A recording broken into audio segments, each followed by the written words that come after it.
guys, so today I'm by one of my garden beds here where I'm growing some haskap bushes, also known as honeyberries, and I've attempted to do some air layering. I'll bring you in to have a look. So this is a Russian variety. The Russian varieties are generally used as pollinators, and then some of the other ones that produce what some would consider the more delicious berries. These are usually more the Japanese varieties, or they're crossed with a Russian variety. Yeah, these two are in the Indigo series, produced by the University of Saskatchewan, and I've never had any berries from these, but they are starting to flower, which seems strange for late summer. I'm not sure if that's a common occurrence. We had kind of a drought here, and then we got a really massive rainfall, so now things are starting to perk up. But anyways, here's my air layering. I'm using one of these little air layering, I don't know, cups. You can buy them in a pack. I can put the link below of where you can order them online. I'm lucky that the store that sells them is actually not too far from my house. You just fill them with peat moss and vermiculite. You don't have to be very specific on the mixture. You just moisten up the peat moss really well and make it so it's damp like a sponge. And there's also holes up top here where you can kind of spray your hose in and just make sure it's all moist.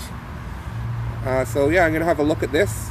These were started July 15th, which I think is just under 30 days ago. I was told that these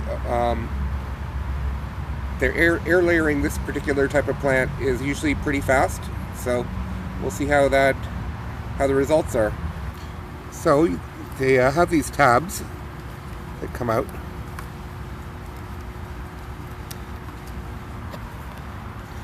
Basically this splits apart, and you, for easy wrapping around the branch. I started this one pretty low, so it splits apart. Oh, it looks like we got some roots. Very nice. These roots probably aren't very mature,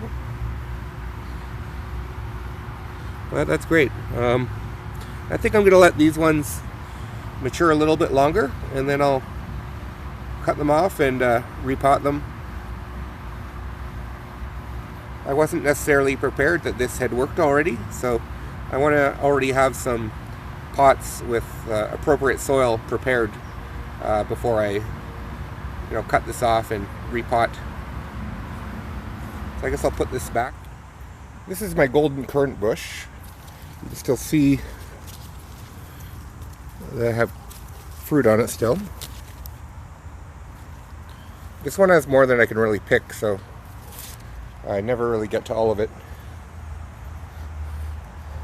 But I did want to get an extra tree out of it, just to give away. A lot of other people are interested in having a similar type bush. So I'm going to take a look at what I have here. I started this exactly the same day as the other one.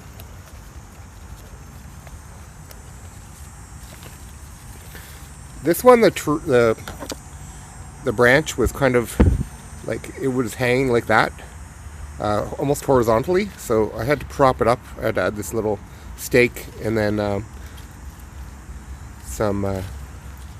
this little tie here just to hold it up.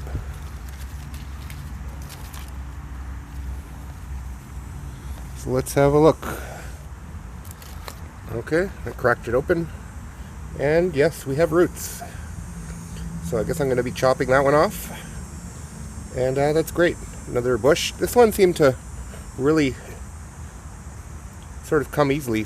I guess if I need to propagate anymore, I definitely won't hesitate on this one. Well, that seemed to work out really well. I guess next year I'll be trying these on some other types of bushes and trees. This is something I highly recommend, and I hope some of you get to try doing the same thing. Thanks.